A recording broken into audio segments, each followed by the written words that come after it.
இந்த ஃபீலிங் உங்களுக்கு வந்திருக்கா? ஃபர்ஸ்ட் டைம் ஒரு பிளேஸுக்கு போறீங்க. அப்போ ஒரு கான்வர்சேஷன் நடக்குது. சடனா, இது ஏற்கனவே நடந்த மாரி இருக்கே! இத நம்ம ஏற்கனவே எக்ஸ்பீரியன்ஸ் பண்ணியிருக்கோமே! அப்படின்னு தோணும். ஆனா, லாஜிக்கலா நீங்க அப்பதான் ஃபர்ஸ்ட் டைம் அந்த பிளேஸ்க்கு போறீங்க. அப்படின்னா, இந்த ஃபீலிங் என்ன? தேஜாவு. இன்னைக்கு சிம்பிளா தேஜாவு ஏன் நடக்குதுன்னு பார்க்கலாம். வாங்க.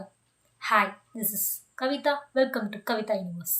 தேஜாவுன்னா என்னன்னு சிம்பிளா சொல்லணும்னா, இப்ப நடக்கிற ஒரு விஷயம் நமக்கு ஏற்கனவே நடந்த மாரி ஃபீல் ஆகுறது. பட் லாஜிக்கலா அப்பதான் நம்ம ஃபர்ஸ்ட் டைம் அந்த விஷயத்த எக்ஸ்பீரியன்ஸ் பண்றோம். இன்னும் சிம்பிளா சொல்லணும்னா, new moment, old feeling. Deja vu எவ்வளோ நேரம் இருக்கும்? Just few seconds. எல்லாரும் எக்ஸ்பீரியன்ஸ் பண்ணியிருப்பாங்களான்னு கேட்டிங்கன்னா, எஸ். 60 to 70% பீப்புள் லைஃப்பில் அட்லீஸ்ட் ஒன்ஸ் தேஜாவை எக்ஸ்பீரியன்ஸ் பண்ணியிருப்பாங்க. பர்டிகுலராக யங்ஸ்டர்ஸ் தேஜாவை கண்டிப்பாக எக்ஸ்பீரியன்ஸ் பண்ணுவாங்க. ஏன்னா ஸ்ட்ரெஸ் அதிகமாக இருக்கும்போது, டயர்டாக இருக்கும்போது, ஓவராக திங்க் பண்ணும்போது தேஜாவு வரலான்னு சொல்லிட்டு சயின்டிஸ்ட் சொல்கிறாங்க. நம்ம தேஜாவை எக்ஸ்பீரியன்ஸ் பண்ணுறதுக்கு ஒன் ஆஃப் த ரீசன்ஸ் என்னென்னா, பிரெயின் ஸ்பீட் மிஸ்மேட்ச் ஆகுறதுன்னு சயின்ஸ் சொல்லுது. நம்ம பிரெயினை வந்து நம்ம 2 பார்ட்ஸாக பிரிக்கலாம். ஒரு பார்ட் இன்ஃபர்மேஷனை கலெக்ட் பண்ணுது, ஒரு பார்ட் மெமரியை ஸ்டோர் பண்ணுது. இப்போது இன்ஃபர்மேஷன் கலெக்ட் பண்ணுற பார்ட் கொஞ்சம் ஸ்பீடாக ஒர்க் பண்ணுதுன்னு வச்சுக்கலாம். மெமரி கலெக்ட் பண்ணுற பார்ட் கொஞ்சம் ஸ்லோவாக ஒர்க் பண்ணுது when compared to information collect பண்ணுற பார்ட். அப்போது நம்ம பிரெயின் திங்க் பண்ணும், நம்ம இது ஏற்கனவே எக்ஸ்பீரியன்ஸ் பண்ணியிருக்கோமே, இது நம்ம ஏற்கனவே பார்த்த மாதிரி இருக்கே அப்படின்னு சொல்லிட்டு ஃபீல் பண்ணும். அப்போ தான் நம்ம தேஜாவை எக்ஸ்பீரியன்ஸ் பண்ணுறோம். நாம் தேஜாவை ஃபீல் பண்ணுறதுக்கு நம்ம ட்ரீம்ஸ் கூட ஒரு ரீசனாக இருக்கலாம். இப்போ நம்ம ரியல் லைஃப்பில் நடக்கிற ஒரு இன்சிடெண்ட் மாதிரியான ஒரு சிமிலர் சுச்சுவேஷனை நம்ம ட்ரீமில் ஃபேஸ் பண்ணியிருக்கலாம். பட் நம்ம ட்ரீம்ஸை வந்து அவ்வளோ சீரியஸாக ஞாபகம் வச்சுக்காததுனால நமக்கு ஞாபகம் இல்லாமல் இருக்கலாம்.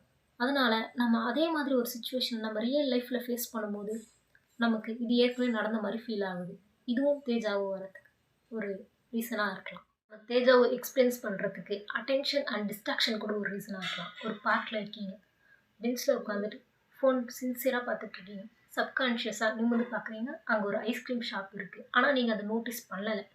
திருப்பி கொஞ்சம் ஃபோன் பார்த்துட்டே இருக்கீங்க.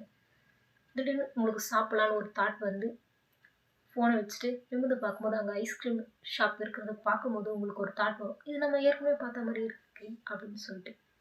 நீங்கள் இப்போ கான்ஷியஸாக பார்த்தீங்க, முன்னாடி சப்கான்ஷியஸாக பார்த்தீங்க. சப்கான்ஷியஸாக பார்த்தது உங்களுக்கு ஞாபகம் இல்லாமல் இருக்கும். இதனால் நீங்கள் தேஜாவை எக்ஸ்பீரியன்ஸ் பண்ணலாம். இப்படி நிறைய ரீசன்ஸ்னால நம்ம தேஜாவை எக்ஸ்பீரியன்ஸ் பண்ணுறோம்.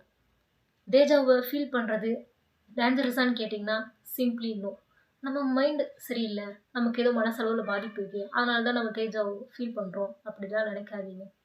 நீங்கள் தேஜாவை ஃபீல் பண்ணும்போது நீங்கள் என்ன நினைக்கணும்னா, நம்ம பிரெயின் இன்னும் ஆக்டிவாக தான் இருக்குது அப்படின்னு நினைக்கணும். ஒரு சில நமக்கே தோணும், நம்ம நம்ம பிரெயின் வேலை செய்தா இல்லையாடா அப்படின்னு சொல்லிட்டு. நீங்கள் தேஜாவை எக்ஸ்பீரியன்ஸ் பண்ணும்போது உங்களுக்கு நீங்களே சொல்லிக்கோங்க, நம்ம பிரெயின் இன்னும் ஆக்டிவாக தானே இருக்குது அப்படின்னு சொல்லிட்டு.